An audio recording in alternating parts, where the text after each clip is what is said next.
kekasih Allah, kerana Dia insan mulia, sedangkan diriku insan biasa. Pujuk jua hati dan jiwa, meluahkan rasa cinta membara di dalam pujian, ucapan selawat, tanda penghargaan seorang umat.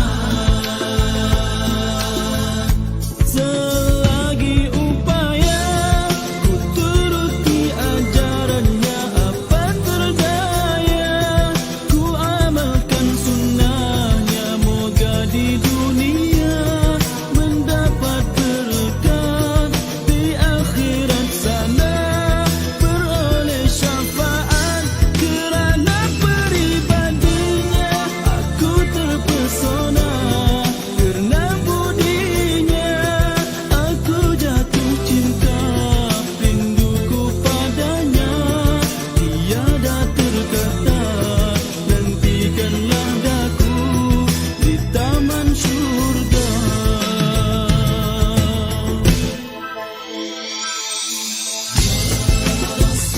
Ya Rasul, syafaatkan daku. Ya Rasulullah, ku rindu padamu. Sesungguhnya apa yang ku dambakan adalah cinta Allah yang Esa, kerana cinta kepada Rasulullah berarti cinta kepada Allah. Selagi upaya ku turuti ajarannya, apa terdaya ku amalkan sunnahnya, moga di dunia mendapat berkah, di akhirat sana beroleh syafaat. Kerana peribadinya aku terpesona, kerana budinya aku jatuh cinta, rinduku padanya tiada terkata. Nantikanlah daku di taman syurga. Sesungguhnya apa yang ku dambakan adalah cinta Allah yang Esa, kerana cinta kepada Rasulullah berarti cinta kepada Allah.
ونستعينه ونستغفره ونعوذ بالله من شرور أنفسنا ومن سيئات أعمالنا من يهده الله فلا مضل له ومن يضلله فلا هادي له وأشهد أن لا إله إلا الله وحده لا شريك له وأشهد أن محمدا عبده ورسوله أما بعد رب اشرح لي صدري ويسر لي أمري واحلل عقدة من لساني يفقه قولي ربي زدني علما وارزقني فهما اللهم إنا نسألك علما نافعا ورزقا طيبا وعملا متقبلا. Assalamualaikum warahmatullahi wabarakatuh. Apa khabar? Semua sihat? Alhamdulillah. Kak Siti mana tak datang lagi? Belum sampai? Tak tahu. Yang baik tak tahu gimana. Okey, baik. Alhamdulillah pada pagi ini kita berkesempatan untuk bertemu sekali lagi bagi menyambung perbincangan kitab kita Al-Bidayah wan Nihayah yang telah disusun oleh Imam Ibn Kathir rahimahullah. Namun kitab kita ni edisi penyusunan semula jugalah. Okey, daripada siapa yang susun? Tak apa dah. Anda lihat di bahagian depan tu ya. Baik, hari ni kita nak masuk yang mana? Iraq. Oh, 305. Bahagian keempat ya. Dah masuk perbincangan yang baru kan? Maknanya Mesir Mesir dah selesai. Kita akan masuk kepada penaklukan Iraq dan wilayah timur pada period yang kedua. Baik, kita baca bismillahirrahmanirrahim.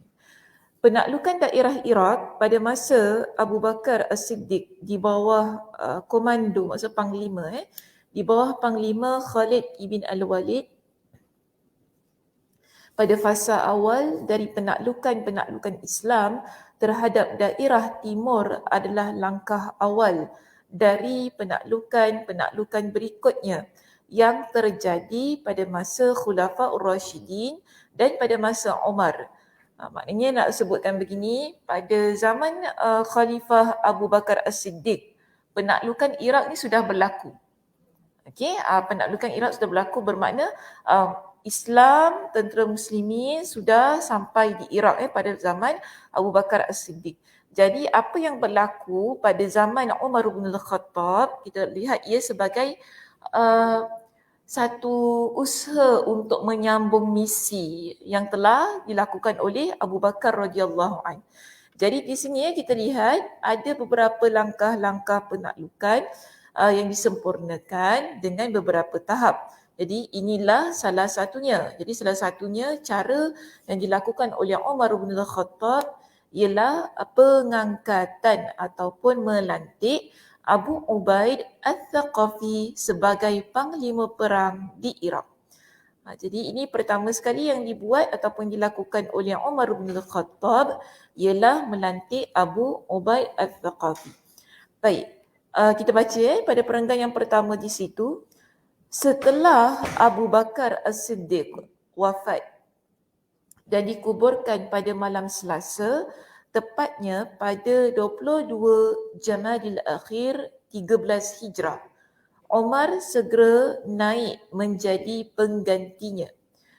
Kebijakan pertamanya ataupun kita panggil sebagai polisi, cara dia yang pertama adalah memberikan motivasi langsung kepada kaum muslimin untuk memerangi Iraq dengan besarnya ganjaran pahala yang akan mereka dapatkan atas penaklukan ini. Jadi Umar dia berikan motivasi kepada semua penduduk Madinah ataupun kita kata di sini sebagai tentera muslimin untuk bangkit bagi meneruskan misi yang telah dilakukan oleh Abu Bakar, di mana Umar dalam motivasi yang beliau sebutkan ataupun yang beliau berikan kepada tentera muslimin pada masa itu ialah dengan besarnya ganjaran pahala yang akan mereka dapatkan atas penaklukan ini. Okey, jadi kita lihat di sini namun tidak satu pun yang berdiri memenuhi ajakannya. Maknanya di situ kaum muslimin pada waktu itu ketika mereka ni mendapat motivasi daripada Umar bin Khattab, tak semua, maknanya tak ada orang yang nak sambut seruan tu tadi. Tak ada orang yang nak inilah keluar untuk memberikan sokongan kepada apa yang diminta oleh Umar.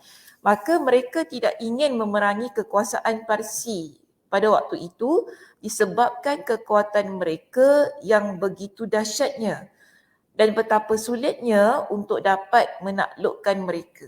Jadi ini yang ada pada mindset kaum muslimin pada waktu itu. Mereka tidak mahu untuk meneruskan kerana kekuatan dan kehebatan yang ada pada tentera Parsi yang mereka yakin susah untuk menaklukkan. Itu hari yang pertama. Kita lihat di sini ada hari yang kedua. Pada hari yang kedua kita dapati dan ketiga, pada hari kedua dan ketiga Umar kembali memotivasi kaum muslimin. Maknanya Umar ni dia tak berhenti pada pertama kali kan. First bila dia tak dapat orang ataupun tak dapat sokongan, ketika dia berikan semangat tu tadi, dia tak berhenti sampai situ saja. Dia buat lagi. Maksudnya di situ ada hari yang kedua, ada hari yang ketiga, di mana dia memberikan motivasi sekali lagi kepada mereka untuk berperang menaklukkan Parsi. Namun sekali lagi kita dapat di sini tidak satu pun dari mereka bersemangat menyambut seruannya. Maka Al-Muthanna bin Harithah turut berbicara dengan baik sambil memberitakan kepada mereka bagaimana Allah telah menaklukkan sebahagian besar wilayah Iraq di bawah pimpinan Panglima Khalid ibn Al-Walid dan betapa banyaknya harta, perbendaharaan serta kekayaan yang mereka miliki. Tetapi tidak seorang pun yang menyambut seruan ini pada hari ketiga tersebut. Walaupun kita lihat pada waktu itu ada seorang di sini yang bernama Al-Muthanna bin Harithah. Dia juga support lah, maknanya dia berikan sokongan kepada apa yang diajak oleh Umar bin Al-Khattab. Tapi masih lagi pada waktu itu kita dapati mereka ni tak memberikan respon terhadap ajakan Umar bin Al-Khattab walaupun telah disokong oleh Al-Muthanna bin Harithah di situ. Dan kita lihat di sini Al-Muthanna bin Harithah juga memberikan satu peringatan lah tentang bagaimana tentera yang di bawah pimpinan Khalid ibn Al-Walid berjaya menaklukkan Parsi ketika itu dengan mendapat harta rampasan yang banyak, perbendaharaan, kekayaan yang mereka miliki kan. Tapi masih lagi kita dapati tidak ada yang memberikan respon pada apa yang diberikan tu tadi. Baik, kita lihat di sini pada hari keempat, orang yang pertama kali menjawab seruan jihad ini adalah Abu Ubaid ibn Mas'ud al-Thaqafi. Jadi pada hari yang keempat ada seorang yang bernama Abu Ubaid bin Mas'ud al-Thaqafi. Dia memberikan respon lah kepada apa yang diminta oleh Umar bin Khattab. Setelah itu maka mulailah satu persatu mendaftarkan diri sebagai pasukan sukarelawan. Jadi bila satu orang dah tampil ke depan, kita nampak ada di kalangan kaum muslimin yang lain pun jadi semangat. Mereka pun satu persatu keluar untuk mendaftarkan diri sebagai tentera ataupun sebagai pasukan sukarelawan untuk pergi berjihad. Jadi sebahagian dari warga Madinah ada yang diwajibkan Umar untuk ikut terjun dalam penaklukan ini dan Umar mengangkat Abu Ubaid sendiri sebagai pemimpin mereka. Padahal dia tidak tergolong di kalangan sahabat Nabi. Ada yang bertanya tentang cara Umar ini, iaitu kenapa tidak anda tunjuk sebagai pemimpin seorang dari sahabat Nabi? Maka Umar menjawab, sesungguhnya aku akan memilih sebagai pemimpin pasukan orang yang pertama kali menjawab seruan jihadku. Sesungguhnya kalian akan dinilai sebagai orang yang paling terdepan disebabkan menolong agama ini. Ternyata dialah Abu Ubaid yang telah mendahului kalian.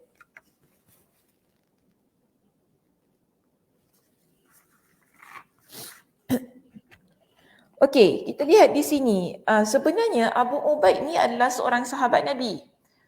Okey, dia seorang sahabat Nabi. Cuma tak pasti kenapa pertikaian ini berlaku lah. Mungkin kesilapan daripada sudut teks ke apa, wallahu a'lam. Namun bila kita merujuk dalam kitab-kitab tentang sahabat, contohnya Al-Isti'ab, kitab Usudul Ghaba, kitab Al-Isabah, kita dapati bahawa Abu Ubaid bin Mas'ud Al-Thaqafi ini merupakan sahabat Nabi. Mungkin ada perkara-perkara lain yang berlaku lah yang menyebabkan teks ini ataupun dialog ini dikeluarkan. Wallahu a'lam bissawab. Baik, setelah itu Umar memanggilnya. Jadi di sini kita dapati Umar dia memanggil Abu Ubaid ibn Al-Thaqafi, tadi kan Ibn Mas'ud Al-Thaqafi, dan memberikan wasiat kepada Abu Ubaid agar selalu bertakwa dan wasiat-wasiat kebaikan lainnya untuk dirinya dan kaum muslimin. Dan di sini Umar memerintahkannya agar selalu bermusyawarah dengan para sahabat Rasulullah sallallahu alaihi wasallam dan bermusyawarah dengan Salit bin Qais. Ya, ada seorang di sini bernama Salit bin Qais. Kalau lihat nota kaki di bawah itu, siapakah dia? Salit bin Qais bin Amr al-Ansari adalah seseorang yang berasal dari Bani An-Najjar. Dia pernah mengikuti perang Badar dan seluruh peperangan Rasulullah. Jadi maknanya dia di kalangan sahabat Nabi yang turut serta dalam peperangan Badar. Jadi Umar dia memerintahkan supaya Abu Ubaid banyak berbincang dengan Salit bin Qais dalam peperangan ini, yang mana kita dapati lebih banyak pengalamannya daripada Abu Ubaid itu sendiri. Jadi pasukan Islam mulai bergerak menuju Iraq. Ini Iraq di bahagian timur dengan pasukan sebanyak 7,000 orang. Tadi tak ada kan orang yang nak ikut? Tadi tak ada orang nak ikut. Sekarang dah beramai? 7,000. Banyak kan di situ. Ramai yang turut serta dalam peperangan ini daripada Madinah. Jadi kita lihat 7,000 orang, kemudian Umar telah menulis surat kepada Abu Ubaidah. Abu Ubaidah siapa? Apa dia? Syam, okey. Kenapa dengan Syam?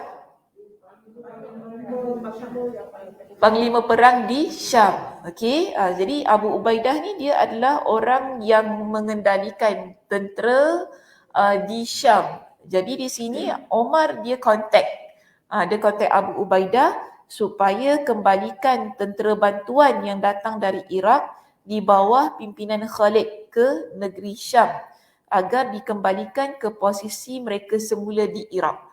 Jadi masa kita bincangkan tentang penaklukan yang berlaku di Syam, ada tentera bantuan yang dibawa daripada Iraq untuk membantu Abu Ubaidah. Jadi sekarang kita nak pergi ke Iraq ni kan, maka Umar minta Abu Ubaidah kembalikan tentera yang hari tu dah dibagi kepada Abu Ubaidah untuk bantu menakluki Syam. So begitulah jadi Umar minta supaya dipulangkan semula, letakkan kembali mereka ni di Iraq. Baik, jadi segera Abu Ubaidah menyiapkan 10,000 pasukan dengan pimpinan Hashim bin Utbah. Jadi 7,000 campur 10,000 berarti berapa? 17,000 tentera muslimin yang berada di Iraq. Kemudian kita lihat di sini, tidak cukup dengan itu. Okey, tak cukup dengan itu. Umar dia tambah lagi di sini. Umar juga mengirim Jarir bin Abdullah Al-Bajalli menuju Iraq dengan membawa pasukan sebanyak 4,000 orang. Maka Jarir segera berangkat ke Kufah. Jadi tadi berapa? 17 campur 4,000. Total 21,000. Ajar matematik kejap.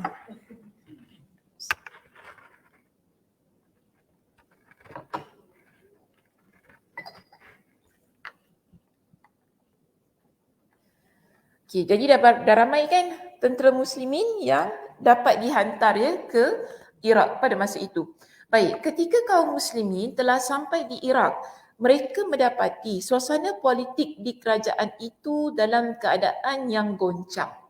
Maknanya politik pada ketika di Iraq pada masa itu dia dalam keadaan yang tidak stabil. Terakhir, mereka mengangkat Buran. Buran ini adalah puteri Kisra. Dia seorang wanita, Buran.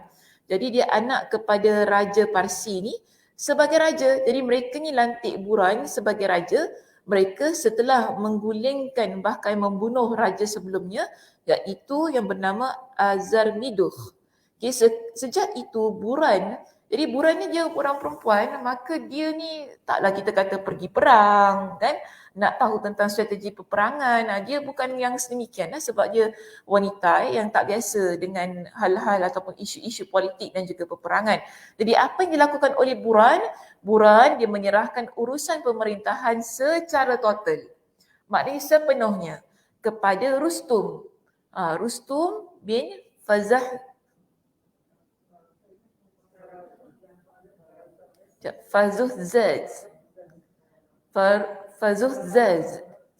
Okey, Fazuhzaz.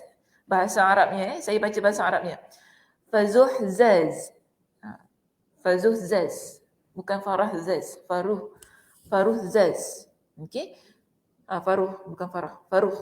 Rustum bin Faruhzaz selama 10 tahun ke depan untuk menguruskan peperangan, dan setelah 10 tahun berlalu maka kerajaan akan kembali dipegang oleh keluarga Kisra. Jadi ini perjanjian antara Buran dan juga Rustum tu tadi. Maknanya 10 tahun Rustum ni pegang kerajaan, nanti setelah 10 tahun kembalikan tampuk kepimpinan kerajaan itu kepada keluarga Kisra. Maka Rustum bersedia menerima penetapan yang telah diberikan kepada dia lah, ataupun amanah yang diberikan kepada dia itu tadi. Dan kita lihat di sini Rustum ni dia bukan orang yang ada juga kemahiran tentang ketenteraan, tetapi kita dapat di sini Rustum dia adalah seorang ahli nujum yang cukup handal. Ketika ditanyakan kepadanya kenapa dia bersedia menerima jawatan itu, padahal dia tahu bahawa dia tidak akan mampu melaksanakannya sebab dia ahli nujum. Macam mana ahli nujum nak pergi perang? Nujum buat belalang. Dia ni ala-ala nujum buat belalang lah kan, macam cerita nujum buat belalang kan. Nujum buat belalang tu cerita macam mana? Dia bidik-bidik kan. Padahal dia bukan ahli nujum pun.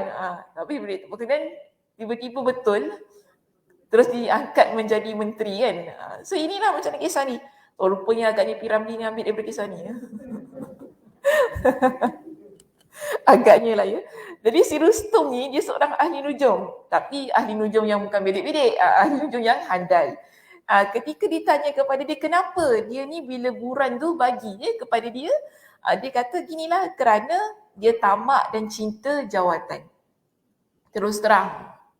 Dia terus terang. Dia kata memang dia tamak dan dia cinta kepada jawatan yang diberikan.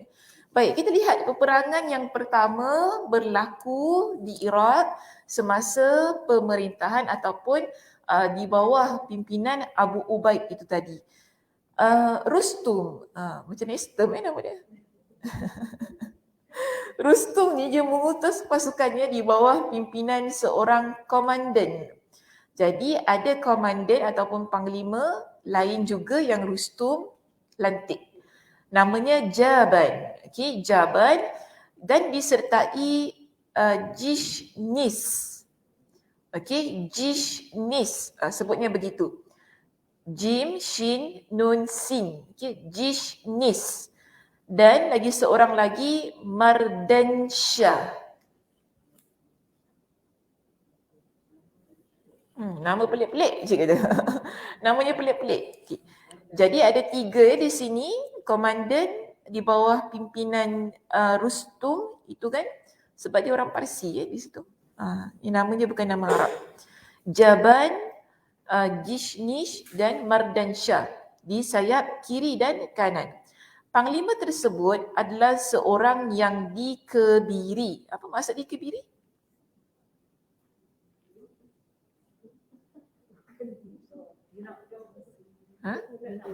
Apa dia? Kebiri. Bukan kucing je kebiri. Dia manusia. Dia biasa dulu kalau orang-orang kerja kerja istana zaman-zaman dululah. Jadi lelaki tu dikebirikan untuk elak supaya mereka ni ada apa-apa hubungan dengan puteri, dengan permaisuri, sebab mereka ni menjaga dalam ataupun dengan mana-manalah gundik, maaf saya guna perkataan ini, gundik yang ada dalam istana.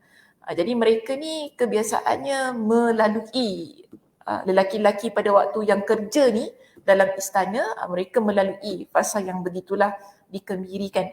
Okay, dan sebelumnya dia merupakan tengok lihat kenapa tadi saya kata dia dikembirakan sebab dia pengawal istana Parsi. Biasanya pengawal istana begitu keadaannya. Mereka ni akan dikebirikan bagi mengelakkan berlakulah salah laku antara lelaki dan perempuan pada masa itu. Baik, akhirnya mereka bertemu dengan Abu Ubaid di satu tempat yang bernama An-Namariq. Jadi An-Namariq kita lihat di situ pada poin kita yang ketiga di nota kaki bawah itu, sebuah tempat yang terletak dekat Kufah. Ataupun kalau diletak di teks kita atas sana, yang terletak antara Hirah dan Qadisiyah. Ketika itu, pasukan berkuda tentera Islam dipimpin oleh Al-Muthanna bin Harithah. Sayap kanan pasukan dipimpin oleh Walid bin Jidarah. Sementara sayap kiri pasukan dipimpin oleh Amr al-Haytham as-Sulami. Pertempuran yang sangat sengit kemudian pecah antara dua pasukan. Allah mengalahkan tentera Parsi, bahkan Jaban dan Bardansyah keduanya tertawan. Okay, jadi maknanya Parsi kalah dalam perang An-Namariq ini. Sementara Jaban kita lihat di sini berhasil mengelabui orang yang menawannya hingga akhirnya dibebaskan. Namun kaum muslimin segera menangkapnya dan mereka tidak melepaskannya. Saya ada tertinggal ke? Okey, maaf Mardansyah kemudian dibunuh oleh orang yang menawannya. Kemudian tadi ada dua kan, Mardansyah dengan Jaban. Okey, Mardansyah dia dibunuh. Kemudian Jaban ni dia berhasil untuk melarikan diri. Tapi kemudian kaum muslimin segera menangkapnya dan mereka tidak melepaskannya. Jadi mereka berkata yang kita tawan ini adalah panglima mereka. Mereka segera mengiringnya ke hadapan Abu Ubaid sambil berkata, bunuhlah orang ini. Dialah pemimpin pasukan Parsi. Tapi apa yang dijawab oleh Abu Ubaid, walaupun dia pemimpin mereka, namun aku tidak akan membunuhnya sebab seorang tentera Muslim telah memberikan jaminan keamanan baginya. Jadi ada orang yang memberikan, orang jadi guarantor lah senang. Okay. Ada orang jadi guarantor untuk dia supaya dia ni tidak dibunuh. Itu Jaban. Baik, seterusnya tadi kita ada perang apa? An-Namariq. Tadi perang An-Namariq tahun 13 Hijrah. Sekarang kita masuk kepada peperangan yang berikutnya, iaitu perang Saqatiyah di Kaskar. Kaskar nama dia. Setelah itu, Abu Ubaid mengejar pasukan Parsi yang melarikan diri. Sebab tadi daripada An-Namariq tu ada yang larikan diri. So mereka larikan diri ke tempat inilah kota Kaskar. Jadi mereka larikan diri dan bersembunyi dalam kota Kaskar milik anak dari Bibi Kisra. Maksudnya? Bibi Kisra siapa? Makcik. Bukan bibi, bukan maid dari makcik Kisra. Nanti kita ni panggil bibi, panggil pembantu rumah kita bibi kan. Tapi ini bukan bibi itulah. Maksudnya dari Bibi Kisra yang bernama Narsi. Jadi ada seorang makcik, Kisra ni raja Raja Parsi. Makcik kepada Raja Parsi ni yang bernama Narsi. Maka Narsi segera mengajak mereka kembali memerangi Abu Ubaid. Akhirnya mereka bertemu dengan pasukan Abu Ubaid di Saqatiyah. Saqatiyah, lihat nota kaki nombor 3 di bawah itu. Dia berada di hujung dari Kaskar dan dari bumi Wasit.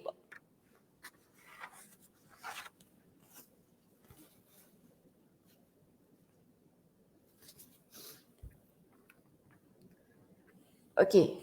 Jadi kita lihat di sini dia berada, Kaskar ni berada dekat hujung.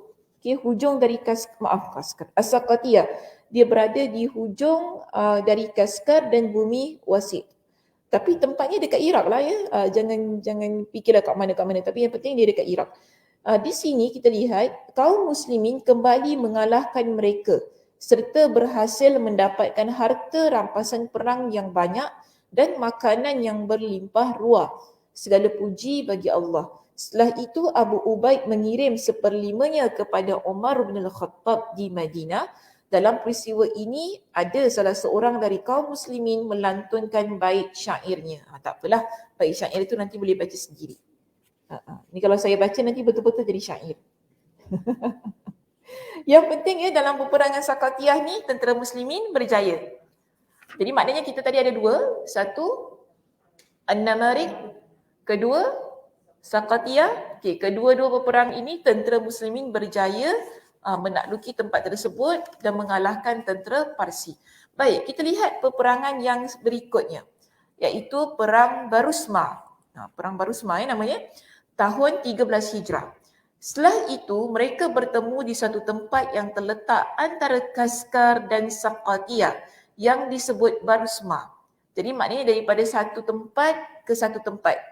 Mula-mula An-Namarik, kemudian tentera Parsi lari ke Kaskar tadi kan. Dia kejar sampailah ke sana dan akhirnya tentera muslimin berjaya menakluki tempat tersebut. Kemudian setelah itu pergi pula ke sebuah tempat yang nama Barusma.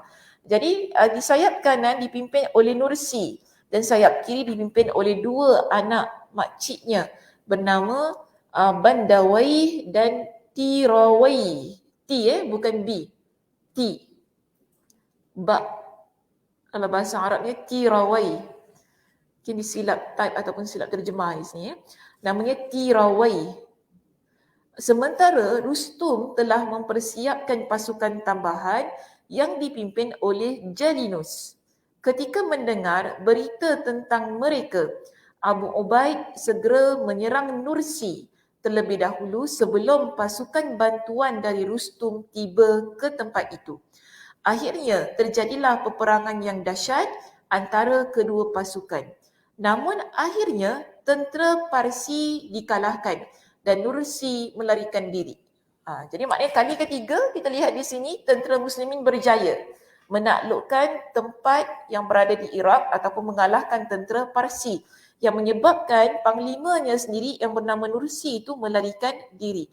Jadi Abu Ubaid segera mengirim Al-Muthanna bin Haritha dan sekelompok tentera untuk menaklukkan daerah-daerah yang berada di sekitar tempat itu seperti daerah Sungai Jur dan lain-lainnya. Maka Al-Muthanna berhasil menaklukkan seluruh daerah baik dengan perang ataupun dengan damai. Kemudian mereka diwajibkan membayar jizyah serta kharaj. Waktu itu kaum muslimin mendapatkan harta rampasan perang yang banyak sekali. Ya, Alhamdulillah. Mereka juga dapat mengalahkan Jalinus yang datang ingin membantu Jaban serta mengambil seluruh rampasan perang yang mereka bawa berupa harta dan tawanan perang. Sementara Jalinus berhasil melarikan diri kembali kepada kaumnya dalam keadaan hina dina. Jadi senang kita kata bertitik tolak daripada peperangan yang berlaku di Barusma, kawasan di keseluruhan tempat itu berjaya ditakluki oleh tentera muslimin. Maknanya setelah Barusma ini ada lagi wilayah-wilayah kecil yang berada berdekatan dengan tempat tersebut diperintahkan oleh siapa tadi? Rustum pula siapa ni? Abu Ubaid perintahkan siapa? Al-Muthanna. Al-Muthanna untuk menaklukkan kawasan yang ada di sekitar tempat itu. Jadi maknanya setelah itu kita dapati ada banyak tempat yang berjaya ditakluki, tidak kira sama ada secara damai ataupun secara peperangan. Jadi kalau tempat tu berjaya ditakluki secara damai, di situ akan biasalah perlu bayar jizyah, bayar kharaj untuk diberikan kepada pihak kerajaan Islam Madinah. Baik, kita baca sedikit yang di bawah ini, satu peperangan yang agak penting juga. Sempat sikit ya. Perang Al-Jisr, Al-Jisr ni maksudnya jambatan. Kenapa dipanggil sebagai perang Al-Jisr? Okey, kita lihat ya. Perkara yang berlaku, peristiwa penting di sini yang berlaku dalam peperangan yang dipimpin oleh Abu Ubaid Al-Thaqafi. Baik, tadi kan Jalinus, dia berjaya melarikan diri kan? Dalam peperangan Barusma tadi. Okey, dia berjaya melarikan diri. Apa yang berlaku setelah pasukannya porak-peranda dihabisi oleh pasukan kaum muslimin? Maka Panglima Parsi bermusyawarah antara sesama mereka dan berkumpul di tempat Rustum. Jadi sekarang ni ada 3 tempat. Pertama An-Namarik. Kedua tadi apa? As-Saqatiyah. Ketiga Barusma. Kemudian diikuti dengan wilayah-wilayah kecil yang lain yang tak disebutkan kepada kita namanya. Jadi Panglima Parsi ni semua diorang ni dah macam ni lah kan. Dah tergugat dah keadaan mereka. Ini yang menyebabkan mereka pun buat musyawarah. Mereka plan satu situasi macam mana kita nak tundukkan tentera muslimin. Jadi inilah mereka semua pergi ke tempat Rustum segera, dan Rustum di sini segera mengirim pasukan dalam jumlah yang sangat besar dipimpin oleh seorang panglima bernama Zal Hajib Bahman Jazawai. Susah betul nama dia. Ni kalau masuk exam boleh hafal. Saya ingat dulu saya belajar sejarah Islam ni. Kita memang kena hafal lah. Kita tak boleh, kalau tak kan nanti faktanya lain kan. Kalau dia kata sila bincangkan tentang peperangan yang berlaku di Barusma. Contoh kan, every detail tu kena keluarkan lah, tahun bila, siapa panglimanya, maknanya kena hafal lah satu-satu kan. Itu yang kadang-kadang orang susah sikit. Contoh macam ni kan, nama dia AA. Kita dah confused tadi, dia dekat mana, Barusma ke? Tentu Zal, kita cuma ingat Zal mana kan?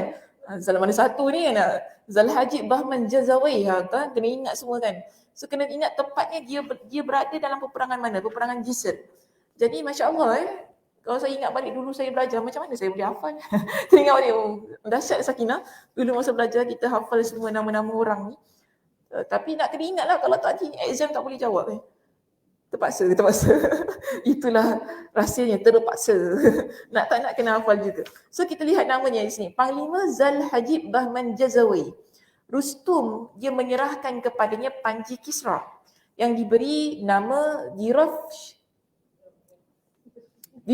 Kabian, Panji Agong ni, yang dijadikan Parsi sebagai lambang kemenangan jika membawanya berperang. Ini macam kita panggil bendera lah. Bendera ataupun something lah yang dia bawa pergi berperang sebagai satu tanda keagungan tentera Parsi. Jadi bendera tersebut dibuat dari kulit harimau yang lebarnya sebanyak 8 depa dan panjangnya 12 depa. Panjang juga. Mereka bergerak hingga tiba tidak jauh dari tentera kaum muslimin. Jarak antara mereka dan tentera kaum muslimin hanya dibatasi oleh sungai yang terbentang, di atasnya jambatan yang panjang.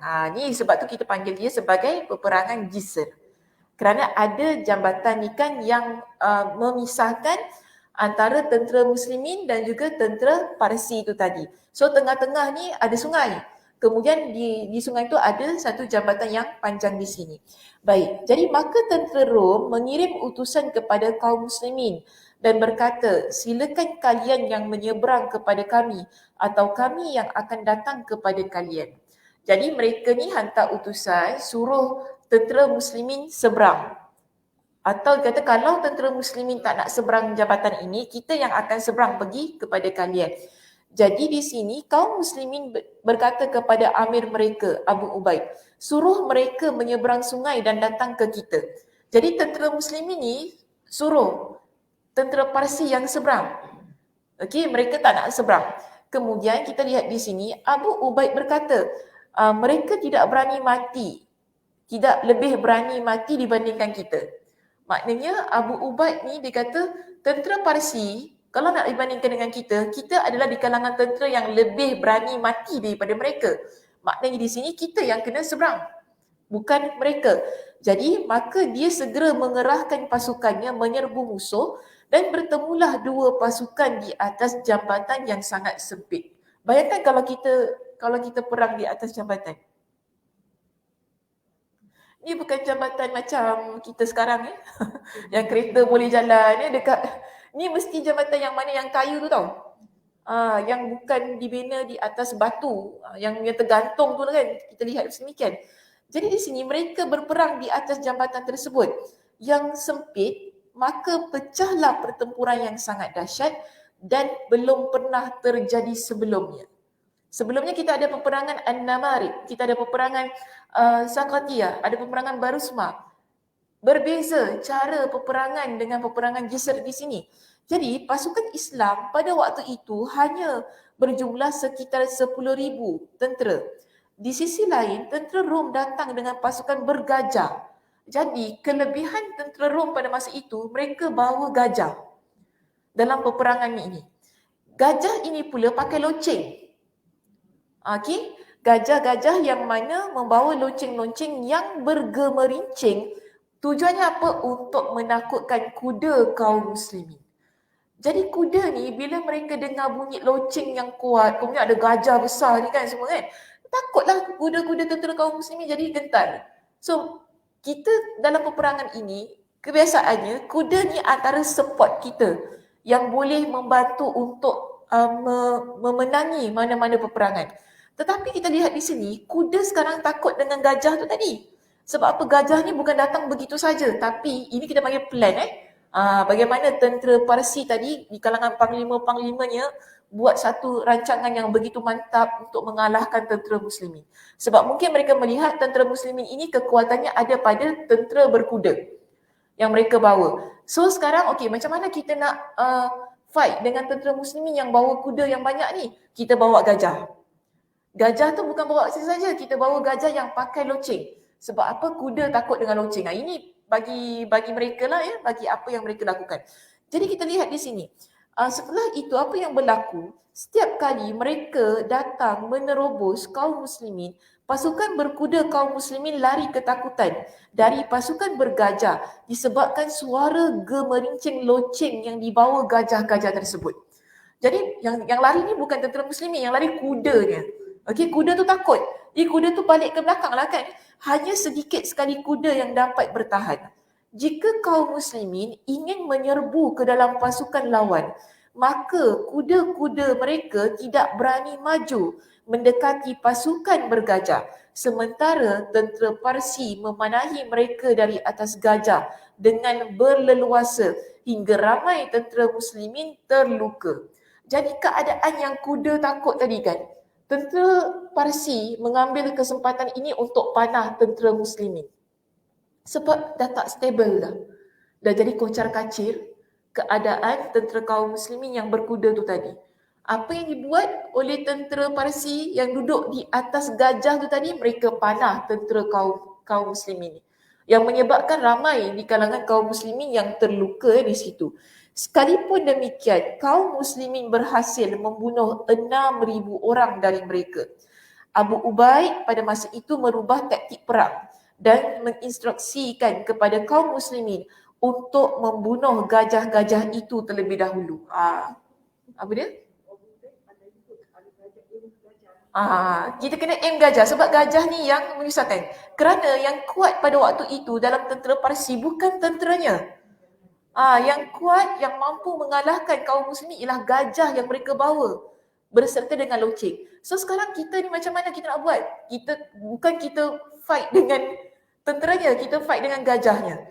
So sebab tu Abu Ubaid sekarang dia perintahkan tentera muslimin untuk bunuh gajah yang dibawa oleh kaum Parsi itu tadi. Baik, maka dengan segera pasukan Islam melompat dan berhasil membunuh seluruh gajah-gajah tersebut. Ketika itu, pasukan Parsi menempatkan seekor gajah putih yang paling besar di depan pasukannya. Jadi ada seekor gajah yang paling besar yang mereka bawa. Dan mereka jadikan gajah yang paling besar warna putih ini di bahagian hadapan. Sebagai dia punya leader untuk lead gajah-gajah yang lain dekat belakang ni. Sekarang ni gajah-gajah yang kecil-kecil dah settle dah. tinggal yang besar ni saja ni. Si putih ni yang begitu besar dekat depan ni kan, macam mana nak bunuh dia sebab dia besar sangat. Jadi dan dia besar bukan besar sangat tapi dia kuat gajah ni. Apa yang kita lihat di sini, ramai yang mati syahid ketika mereka berusaha untuk bunuh gajah putih yang besar dan kuat ini. Yang mana kita lihat antara yang syahid di sini Abu Ubaid sendiri, tentera ataupun panglima perang kaum muslimin. Okey, so gajah itu menjadi marah ketika Abu Ubaid di sini kan, segera Abu Ubaid maju dan memotong belalainya dengan pedang. Jadi Abu Ubaid usik dia tu kan, kacau belalai dia marah gajah ni. Gajah tu menjadi marah dan menjerit sekuatnya, kemudian Abu Ubaid berusaha kembali menyerang. Namun gajah putih itu berhasil menginjaknya. Maknanya dia pijak. Abu Ubaid ni matilah kan, sebab gajah ni besar. So bila diinjak tadi menyebabkan Abu Ubaid dia tewas, maknanya mati ketika untuk menghapuskan gajah tersebut. Setelah itu pengganti Abu Ubaid. Jadi bila Abu Ubaid dilihat tewas, ada di kalangan tentera muslimin yang tampil ke depan untuk fight dengan gajah ni. Maknanya mereka taklah takut kata, alamak, gajah ni dah nampak panglima perang kita tau. Tapi tentera muslimin pada masa itu taklah semua lari bertempiaran, tak. Tapi ada di kalangan mereka yang datang ke depan untuk gantikan posisi Abu Ubaid bagi menewaskan gajah putih ini. Dan kita lihat gajah putih ini kuat sangat sehingga yang dia wasiatkan untuk gantikan dia itu pun juga gugur. Kemudian digantikan oleh pemimpin yang selanjutnya dari Bani Thaqif, hingga 7 dari mereka telah tewas. Sebelumnya mereka telah ditunjuk ataupun dilantik oleh Abu Ubaid untuk saling menggantikan yang lain jika tewas terbunuh. Dan akhirnya kepimpinan pindah ke tangan Al-Muthanna bin Harithah atas dasar wasiat dari Abu Ubaid pula. Jadi kita nampak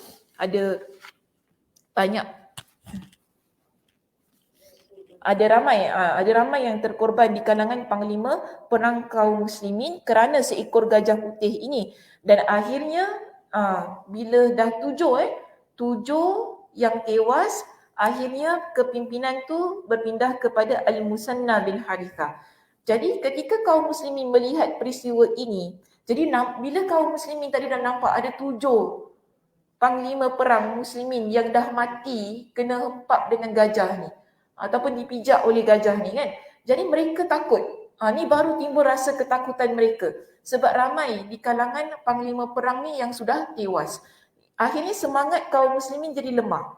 Padahal hampir saja mereka memperoleh kemenangan seandainya mereka dapat bersabar. Maknanya di situ mereka dah tak dapat sabar sebab mereka dah nampak kekalahan dekat depan mata tu kan. Maksud kekalahan ni lah yang panglima tadi. Tetapi mereka menjadi lemah dan kekuatan mereka hilang. Mereka lari tunggang langgang meninggalkan medan pertempuran, sementara tentera Parsi dengan berleluasanya membunuh mereka dari belakang hingga banyak sekali korban yang berjatuhan dan barisan tentera Islam telah kacau bilau. Mereka mundur menuju jambatan dan akhirnya jambatan pun runtuh. Akhirnya sisa pasukan yang masih berada di medan pertempuran di seberang sana benar-benar terkepung oleh tentera Parsi dan sebahagian hanyut tenggelam di sungai Euphrates, kira-kira sebanyak 4,000 orang. Innalillahi wa inna ilaihi raji'un. Jadi itulah yang berlaku dalam peperangan yang dipanggil sebagai peperangan Jisr. Maknanya tentera muslimin pada masa itu menghadapi kekalahan yang teruk kerana gajah, kerana lonceng, yang menyebabkan semangat kaum muslimin akhirnya melemah dan ramai di kalangannya yang mundur ke belakang, lari ke tempat asal lah, tempat yang selamat di situ. Tapi kita nampak walaupun mereka lari, di kalangan kaum Parsi ni, tentera Parsi bunuh, maknanya mereka panah lah kan orang kaum muslimin, sehingga ramai juga kita dapati yang mati pada waktu itu, mati bergelimpangan. Dan ada yang telah hanyut ikut kepada arah sungai itu. Okey, kita berhenti sampai sini saja untuk perbincangannya. Nanti insya-Allah kita akan sambung bagaimana pengakhiran peperangan Jisr ini, yang mana pada waktu itu yang menjadi panglimanya ialah Al-Muthanna. Adakah dia berjaya untuk menyelamatkan tentera muslimin dan juga peperangan tersebut, insya-Allah ya, kita akan lihat pada sambungan perbincangan di minggu hadapan. Okey, baik. Apakah pengajaran yang boleh kita ambil daripada kisah ini ataupun daripada perbincangan ini?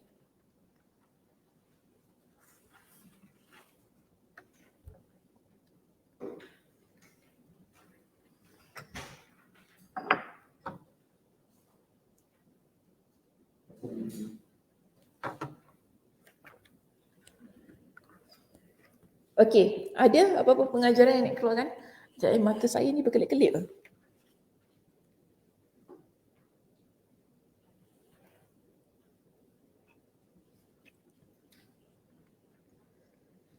Okey, ada pertama, Kak Siti nak keluarkan apa-apa? Pengajaran daripada perbincangan kita pagi ni? Ada? Ada succession apa tu, kalau ada di setiap apa tu leadership kan, orang ada macam succession plan, so that ada somebody to lead eventually, letak di dalam. Okey. Maknanya Kak Siti nak kata backup plan kan.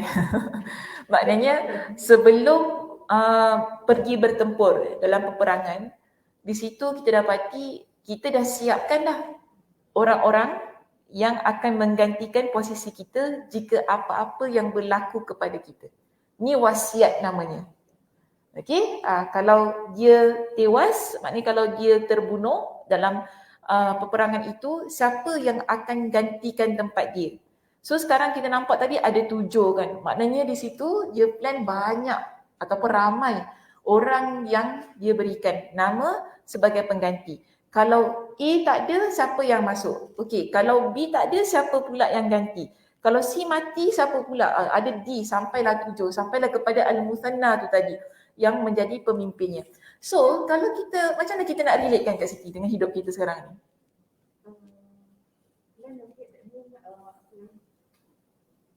Jadi untuk elakkan apa-apa pertengkaran kalau in future, kalau in the event that kita tak ada, so macam smooth transition. Smooth transition daripada satu, Smooth transition of the leadership lah. dan orang semua maklum tentang hal tu. Jadi people akan tetap confident with the current government or the leadership lah. Okay. Kalau cuba relate dengan keluarga. Kalau government besar sangat. susah nak relate government kan, sebab kita bukan, yelah kita boleh nampak government, yes, government of course mereka akan ada ni kan, bila nak ada transition, kalau PM tak ada, siapa ganti, macam tu lah kan, PM tak ada, siapa ganti sementara, apa-apa jadi rujuk pada siapa, itu biasa. Tapi macam mana kalau kita in our real life sebagai seorang muslimah ni, transition tu macam mana? Takkan nak kata kalau saya meninggal abang kahwin dengan yang ni ya, tak, wasiat dia, itu lain benda. Tak, saya bukan maksud tu. Tapi ada tak benda-benda yang kita boleh relatekan dalam kita sebagai seorang ibu, sebagai seorang mungkin anak perempuan, macam ni Kak Nah? Amanah. Contoh?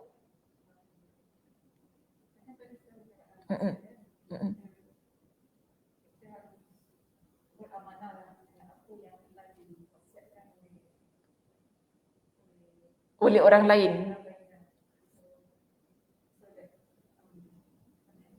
Macam mana?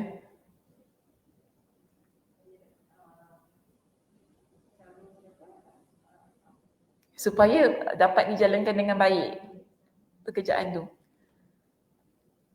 Okey. Orang yang layak lah akan, mungkin kita orang yang betul-betul layak yang take over accordingly. So macam kalau in big like government is like to avoid nepotism ke macam gitu lah. So macam kalau kita misalnya tak ada, kalau kita tak ada wasiat, tak ada amanah apa, so orang luar pun akan able to take over apa-apa. So kalau itu ada smooth transition lah, macam orang yang betul-betul layak untuk lead the family, you know. Mungkin lah macam tu. Okey, saya nak contoh. simple. Agak simple, okey. Misalnya seorang ayah tak ada di rumah, Ah, ah. anak lelaki yang akan take over dari imam. Oh, okey. Boleh relate kan. Maknanya di situ kita bagi satu contoh simple. Mungkin kita selalu kalau solat berjemaah, suami yang lead solat tu. Tapi kalau sekiranya ayahnya outstation, ayahnya ada kerja ataupun overtime, tak dapat pulang awal ke rumah. So maknanya secara automatik benda tu kita kata, okey, kalau abah tak ada, anak yang sulung ni dia akan take over jadi imam dalam solat. Mungkin macam kita ibu-ibu kan, kalau mak tak ada, anak kita yang first lah masak perempuan kita. Macam gitu kan.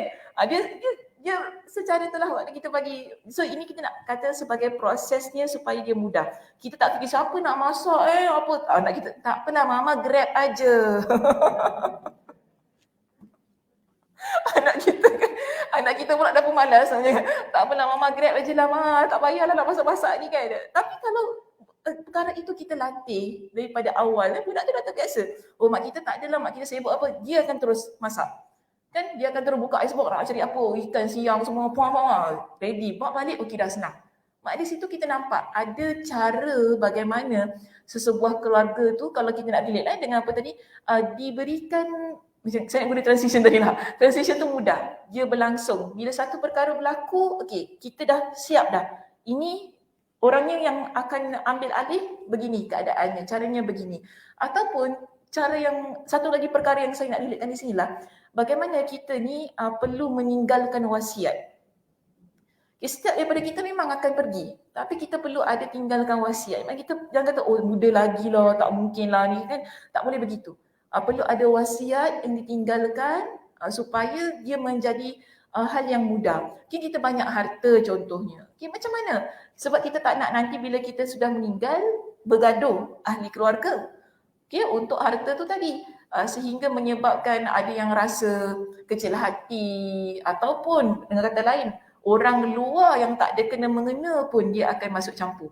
Sehingga jadi kocak-kacir keluarga kita yang mungkin dulu aman damai, tapi kerana kita tidak ada plan, kita tidak ada perancangan tentang kewangan kita, okay, ataupun tentang apa yang nak kita tinggalkan, menyebabkan orang luar pula yang masuk campur, akhirnya yang berhak untuk mendapatkan harta itu tidak dapat kerana ada campur tangan tersebut.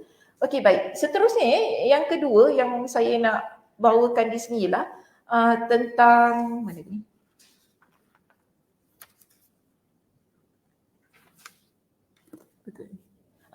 Tentang tamak. Siapa yang tamak tadi? Nestem tadi kan?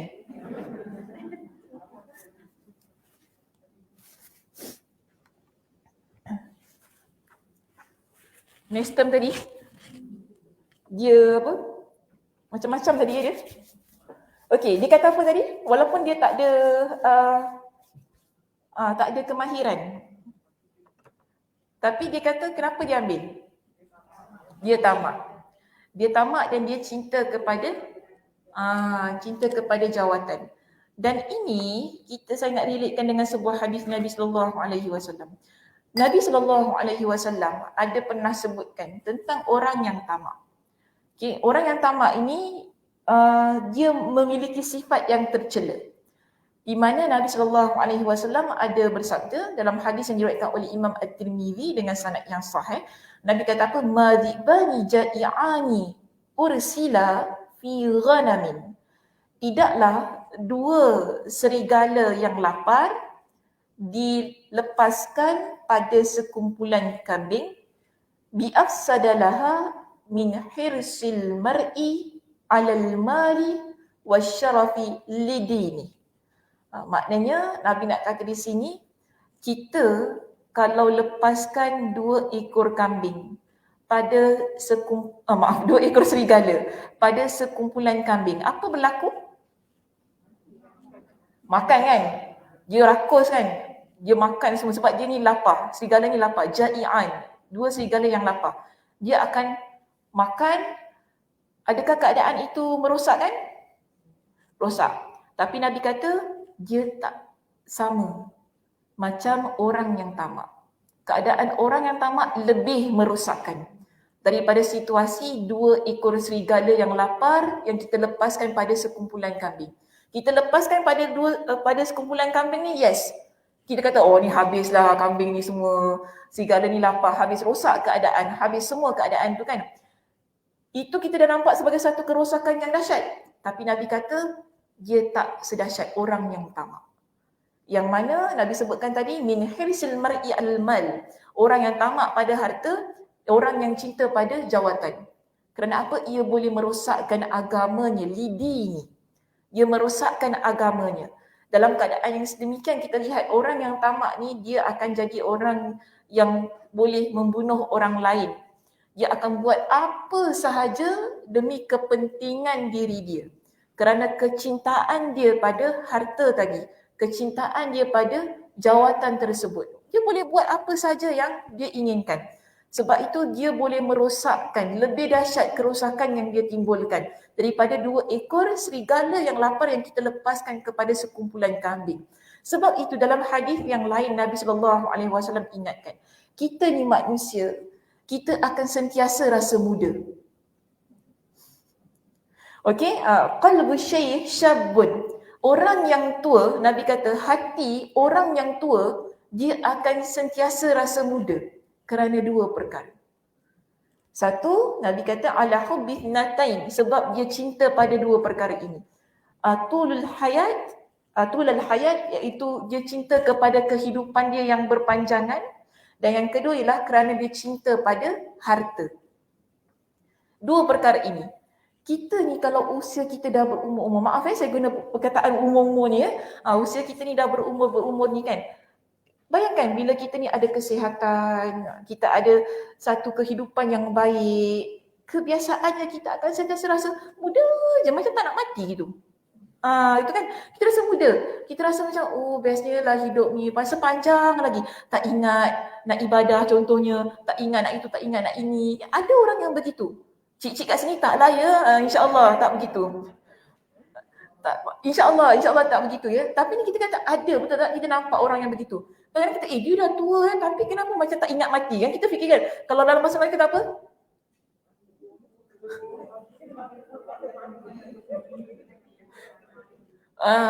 Rumah kata pergi, kubur kata mari kan. Macam tu. Kita mesti kata, dia tu dah tua tapi kenapa dia masih gini? Kenapa dia masih gini? Kita rasa macam pelik tengok keadaan dia. Tapi ini Nabi SAW dah sebutkan. Kerana apa? Dia cinta pada dunia. Ketamakannya pada kehidupan dunia dia, pada kehidupan dia yang dia rasa sihat, dia rasa macam tak ada apa-apa. Okeylah aku muda lagi, aku gini kan. Tu dia buat benda-benda yang meripik kadang-kadang. Dan dia cinta kepada harta dia. Harta dia banyak sangat mungkin contoh. Dia kaya sangat. Tapi ya Allah ya Tuhanku. Kan? Kita sayang orangnya kaya, orangnya ada duit tapi jalan menyimpang yang dia pilih. Kerana apa? Dia sentiasa rasa muda. Jiwa dia rasa sentiasa muda. Kerana 2 perkara yang dia cinta tu tadi. Tapi bukan saya nak kata salah. Kita cinta pada duit, cinta pada harta, cinta pada kehidupan, itu juga boleh menyumbang kepada ke arah yang baik. Sebab kalau kita cinta pada hidup kita kalau betul-betul kita ni, kita akan buat perkara yang bermanfaat untuk kehidupan kita. Okey, kita rasa kita ada kesihatan contohnya. Kesihatan yang Allah Subhanahu Wa Taala berikan. Kita nak buat apa dengan kesihatan kita? Sebagai seorang muslimah yang Allah Subhanahu Wa Taala berikan dengan kesihatan, pasti kita nak buat perkara-perkara yang bermanfaat dalam hidup kita. Bukan kerana kita ni cinta kepada hidup tu tadi yang menyebabkan kita buat benda yang bukan-bukan. Kata makin lagi, malas nak cakap lah ya. Makin lagi macam-macam lah hidupnya. So maknanya kita lihat gini lah. Bukan saya kata, habis orang tua tak boleh buat gini lah. Orang tua tak boleh nyanyi-nyanyi lah gitu. Orang tua tak boleh pergi karaoke lah. Macam tu macam gitu. Apa cik tak boleh pergi kelas dandut ke? Kelas dandut, ada kelas dandut? Cik tak boleh pergi nyanyi-nyanyi apa? Okeylah kalau cik rasa cik nak nyanyi ke, betul antara cik dengan Allah Subhanahu Wa Taala lah kan.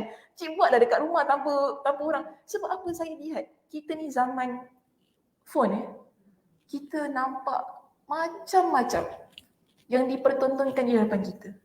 Dan yang saya risau sekarang ni, yang saya nampak setiap hari sekarang ni lah, Orang perempuan suka sangat buat video menari dekat ni. Instagram, TikTok, post dekat reel tu kan tengok. Mana letak hayak kita ni? Malu. Orang perempuan ni kita ada rasa malu dalam diri kita ni. Malu yang menjadi benteng kita.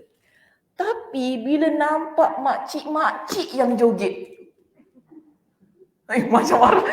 Kita marah ni sebab benda tu benda mungkar tau. Yang makcik-makcik yang dah tua, duk joget ni, tunjukkan punggung, tunjukkan dada dekat depan orang tengok, orang ramai tengok tau. Okey, kalau nak joget boleh, joget jangan rekod boleh tak? Saya tak marah, okey saja nak joget-joget je lah, tak ada masalah. Tapi bila kita ni joget, tunjuk semua gerak, kata orang makin tua makin banyak, babat ni makin banyak gerak ni. Maaf jangan cakap gitu, makin banyak benda yang bergerak dalam badan kita ni. Okey? Kemudian dah ambil tu, pakai tudung satu. Bukan saya kata, kalau gitu tak payah pakai tudung boleh lah. Bukan, tak, dia untuk semua wanita. Semua wanita. Tapi kenapa gitu? Sebab kita cinta pada kehidupan dunia kita yang menyebabkan rasa malu tu hilang. Ya, kita rasa kita selfish, kita tamak dengan hidup kita ni. Dan kita rasa dah tak apalah, ni hidup saya. Kan gitu kan? Maknanya nampak kita pentingkan ini hidup saya, suka hati saya lah, kubur masing-masing. Mungkin ada orang kata gitu. Kubur masing-masing. Kalau nak tengok, kalau tak nak tengok sudah dia diam. Jangan cakap apa-apa. Mungkin ada orang boleh cakap begitu. Sebab dia rasa itu hidup dia. Tapi kita kena ingat, dalam kehidupan kita sebagai seorang muslimah, kita ada batas.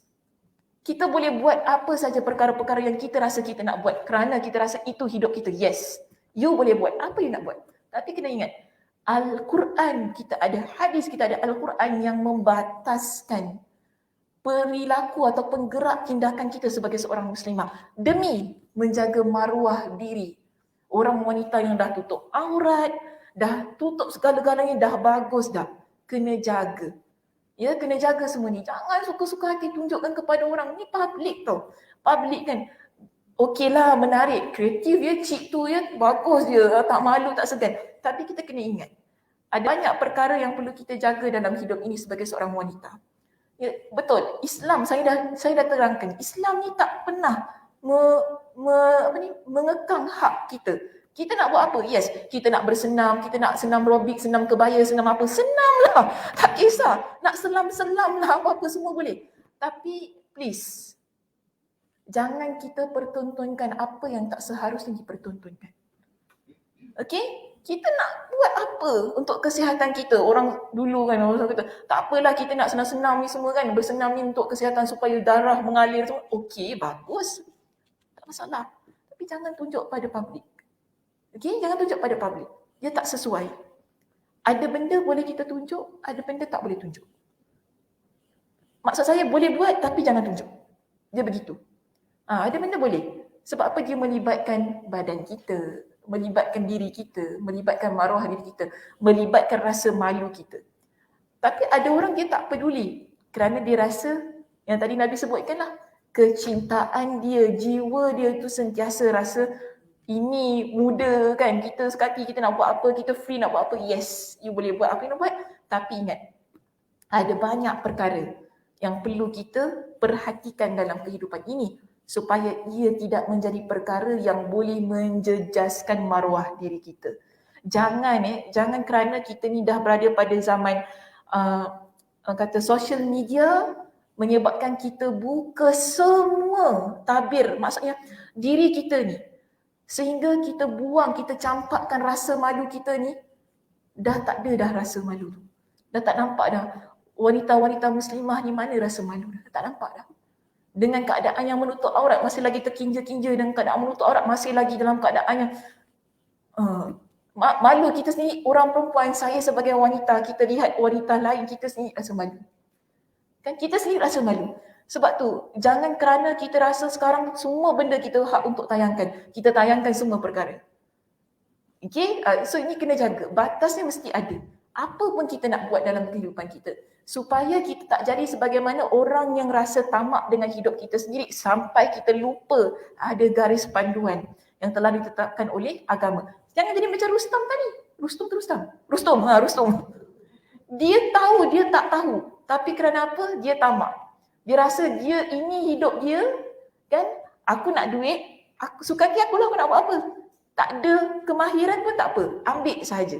Ini akibatnya orang yang tamak. Dia akan buang banyak benda yang menjadi batas. Batas ni sebenarnya bagus tau dalam hidup kita ni.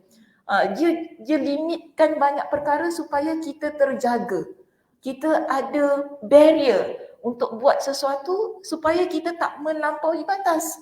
Kalau kita menjadi muslimah yang melampaui batas, banyak benda haram yang akan kita buat. Sebab tu batas-batas ni amat baik. Ini dalam agama yang diperuntukkan kepada orang perempuan supaya kita ni jadi muslimah yang terjaga.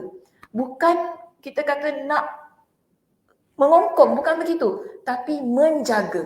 Menjaga maruah, menjaga rasa harga diri kita sebagai wanita yang baik-baik. Ini semua ada dalam perbincangan tadilah sebenarnya kalau kita dapat lihat secara out of the box lah apa yang telah dibincangkan. Okey, wallahu a'lam bishawab. Terima kasih dengan bebelan saya tadi tentang orang perempuan yang menari ke apa kan. Terima kasih. Mudah-mudahan Allah Subhanahu Wa Taala memberikan kepada kita dengan kefahaman pada apa yang telah kita bincangkan hari ini.